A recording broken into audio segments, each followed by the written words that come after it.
नमस्कार दोस्तों, जय माता दी। आप सभी का फिर से स्वागत है हमारे चैनल पति तेज ब्लॉग में। और आज है नवरात्रि का पंचम दिवस। तो पंचम दिवस में 5वें दिन में किस देवी की पूजा होती है, आज फिर पंडित जी से हम जानेंगे। जैसा आपको पता है कि हमारी एक नवरात्रि के ऊपर एक सीरीज चल रही है। हम डेली एक वीडियो डालते हैं हर नवरात्रि का महत्व आपको बताने के लिए। तो आप सभी उसको जरूर देखें और जानें हमारे जो देवी देवता हैं, देवी हैं, उनके बारे में कि किस दिन किस देवी की पूजा होती है। तो चलिए जानते हैं आज 5वां दिवस जो है हमारे नवरात्रि का, पंडित जी से। नमस्कार पंडित जी। नमस्कार। आपका फिर से स्वागत है हमारे चैनल पे और बहुत बहुत धन्यवाद कि आप डेली हमें अपना समय दे रहे हैं, कि हमें थोड़ा ज्ञान भी दे रहे हैं। तो आज हमारा 5वां दिवस है नवरात्रि का। तो आज किस दिन देवी की पूजा होती है और क्या इस देवी का महत्व है, क्या इसके पीछे कथा है, वो कथा हमें बताइए, हमारे साथ हमारे व्यूअर्स को बताइए, ताकि उन सबको थोड़ी ज्ञान में वृद्धि हो। या देवी सर्वभूतेषु स्कंद माता रूपेण संस्थिता नमस्तस्यै नमस्तस्यै नमस्तस्यै नमो नमः। प्रथमं शैलपुत्री च द्वितीयं ब्रह्मचारिणी तृतीयं चंद्रघंटेति कुष्मांडेति चतुर्थकं पंचमं स्कंदमातेति षष्ठं कात्यायनीति च सप्तमं कालरात्रिति महागौरीति षष्ठम। ये नौ दुर्गा नौ शक्तियों को हम सभी हिंदू धर्म समाज जो है नौ दुर्गाओं की अर्चना पूजन बंधन जो है इन नवरात्रि में करते हैं। तो पंचम दिवस आज है, तो 5वें दिन जो स्कंद माता रूपी शक्ति है उसका हम लोग पूजन करते हैं। अब स्कंद माता कौन है इसके बारे में सुनो। स्कंद है माता पार्वती के बड़े पुत्र कार्तिकेय। अब इनका जन्म कैसे हुआ और क्यों इनको स्कंद माता कहा जाता है उसके बारे में कहते हैं। प्राचीन काल में जब एक जो है तारकासुर नाम का राक्षस था, बड़ा भयानक बलशाली था, क्योंकि उसने ब्रह्मा जी की तपस्या करी और ब्रह्मा जी की तपस्या करने के बाद जो है ब्रह्मा जी प्रसन्न हो गए।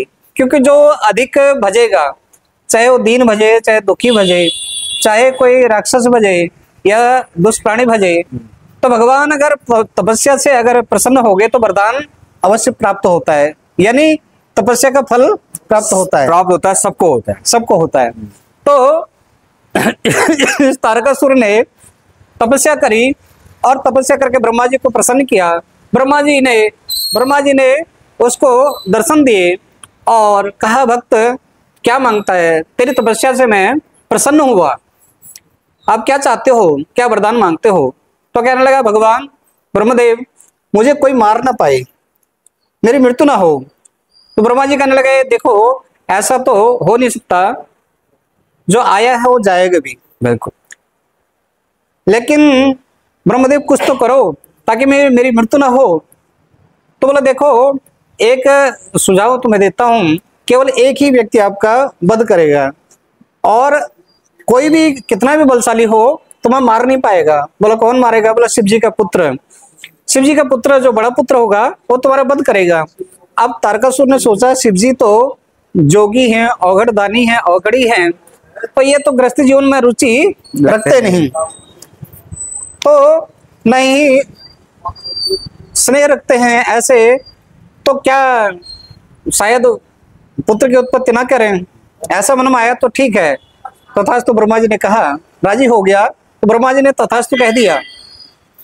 अब तथास्तु कह दिया, उसके बाद जो है ब्रह्मा जी अंतर्ध्यान हो गए। तारकासुर को घमंड हो गया, अब अधिक बलशाली हो गया।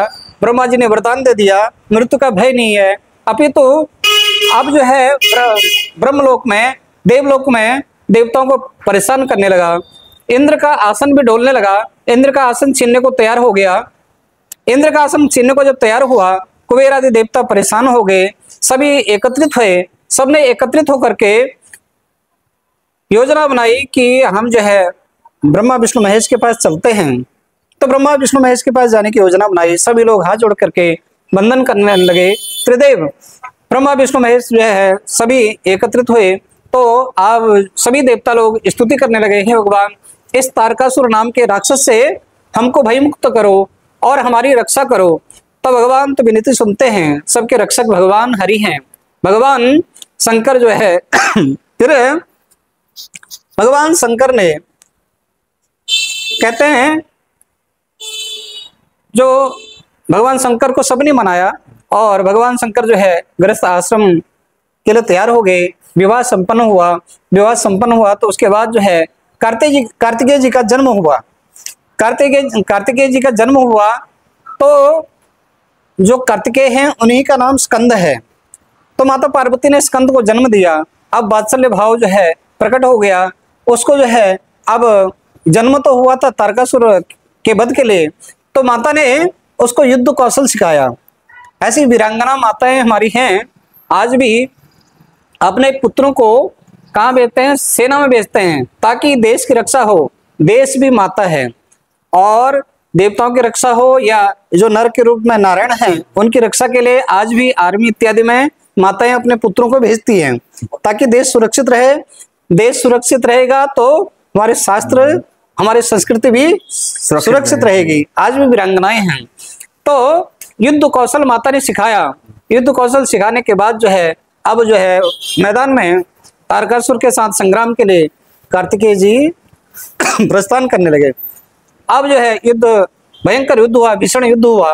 युद्ध में तारकासुर नाम के राक्षस का कार्तिकेय जी ने, स्कंद ने वध कर दिया।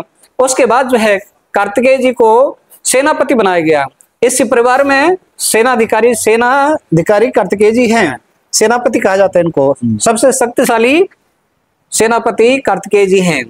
और स्कंद माता जो है बुद्धि की दात्री है। बुद्धि की दात्री है। जो मूढ़ व्यक्ति हो, जो मूर्ख व्यक्ति भी हो, वो भी अगर माता स्कंद माता की पूजा करे तो कहते हैं विद्वान हो जाता है। कालिदास जैसे मूर्ख व्यक्ति माता स्कंद माता की कृपा से विद्वान बन गए, और रघुवंश और इत्यादि महाकाव्य जो है, मेघदूत इत्यादि महाकाव्यों की रचना इन्होंने करी। जो वाणी को सुंदर बनाना चाहे और विद्वता को चाहे तो उसको स्कंद माता की पूजा करनी चाहिए। इनका सुंदर स्वरूप स्कंद माता का, ये सिंह पर सवारी करती हैं। इनके हाथों में शंख, चक्र, गदा और पद्म है। वरमाला, आशीर्वाद की मुद्रा बनाए हैं। इतना सुंदर सौम्य स्वरूप माता स्कंद का है, और ये अभयता का वरदान देती है। ये सुंदर कथा जो है स्कंद माता की आप लोगों ने श्रवण करी, और यही कथा ये माता स्कंद की है। पंडित जी, मेरा आज का जो सवाल है वो तिलक को लेके है कि हम लोग जो तिलक और अक्षत क्यों लगाते हैं अपने माथे पे, इसके पीछे क्या वजह है? क्योंकि हम लोग कई लोग तो सिर्फ एक सुंदर दिखने के लिए टीका लगा लेते हैं। कोई इसके पीछे कोई और आध्यात्मिक वजह भी है क्या? है कोई वजह इसके पीछे? मैं जानना चाहूंगा आपसे। हर हिंदू समाज के व्यक्ति को, ये केवल पंडित जी का काम नहीं है कि तिलक सिर पर लगाए। हर हिंदू को तिलक लगाना चाहिए। ये हमारा जो है यहाँ पर जो मस्तिष्क है, यहाँ से कोई भी इसको बोलते हैं आज्ञा चक्र। आज्ञा चक्र यहाँ अगर शीतल रहे, चंदन लगाने का मतलब है ये प्रदेश शीतल रहता है। मनुष्य अगर शीतल रहे तो दुष्कर्म नहीं करेगा, सत्कर्म करेगा। तो ये शीतलता प्रदान करता है और भगवान से तारतम्य जोड़ने में सहायक होता है। तिलक लगाना या चोटी रखना ये भगवान से तारतम्य को बनाए रखता है और मस्तिष्क को शीतल बनाए रखता है। ये हमारा धर्म का सिंबल है। ये हर जो हिंदू धर्म का प्राणी है उसको तिलक अवश्य लगाना चाहिए। कहते हैं कि बिना तिलक के तो सुबह प्रातःकाल किसी के दर्शन हो जाए ना, कहते वो भी अशुभ है, लेकिन क्या करें, लोगों को शर्म आती है तिलक लगाने में। प्रातःकाल संध्या बंदन हर व्यक्ति को भगवान का नाम लेना चाहिए और तिलक धारण करना चाहिए। यहाँ तक कि कहा गया शास्त्रों में, यदि जो है कहीं बाहर हैं, गंगा जी के किनारे पे हैं, गंगा जी में आपने स्नान किया लेकिन तिलक आपके पास नहीं है, तो कहते हैं कि या तो गंगा जी की मिट्टी से तिलक करें या गंगा जी के जल से तिलक करें। तिलक अवश्य हिंदू धर्म के हर व्यक्ति को करना चाहिए। और जो अक्षत हम लगाते हैं उसका कुछ है? अक्षत जैसे शब्द से इसका अर्थ है, अक्षत माने जिसकी क्षति ना हो, जो संपूर्ण है, जो संपूर्ण है। और इस प्रकार के अक्षत हम सिर पर लगाते हैं, सिरोधारी करते हैं कि हमारे भविष्य में या आगे कभी भी जो है कोई ऐसे क्षतिपूर्ण कार्य ना हो, हम अक्षत रहें और परमात्मा हमें इसी अक्षत का वरदान हमें प्रदान करते रहे और हमारी क्षति ना हो। ये भाव अक्षत का है। तो बहुत बहुत धन्यवाद पंडित जी आपका। आज आपने हमें एक कथा सुनाई पांचवें दिवस की, जो हमारे नवरात्रि चल रहा है, और साथ में आपने तिलक का जो महत्व समझाया। तो आप सभी ने देखा कि आज का 5वें दिन के बारे में पंडित जी ने हमें जानकारी दी, थोड़ा ज्ञान दिया, और साथ ही साथ जो तिलक हम क्यों लगाते हैं अक्षत के साथ, उसके बारे में बताया। तो पंडित जी का कहना है कि हर किसी को, जितने भी हम सनातनी हैं, सबको तिलक लगाना चाहिए। तो यहीं पे आज हमारा 5वां दिन अंत होता है। हम फिर कल आपसे मिलेंगे अपने छठे दिन में नवरात्रि के। इसी तरह हमारे साथ बने रहिए। अगर आप हमारे चैनल पर नए हैं तो प्लीज़ हमारे चैनल को लाइक, शेयर, सब्सक्राइब करें, बेल आइकन जरूर दबाएं ताकि आने वाले की वीडियो के नोटिफिकेशन आपको मिलते रहे और हम आपके लिए इसी तरह एक अच्छी वीडियोस आपके लिए बनाते रहें। अगर प्लीज़ हमारे चैनल को सब्सक्राइब जरूर करें। तो मिलते हैं जल्दी आपको अगली वीडियो में। जय माता। जय माता दी।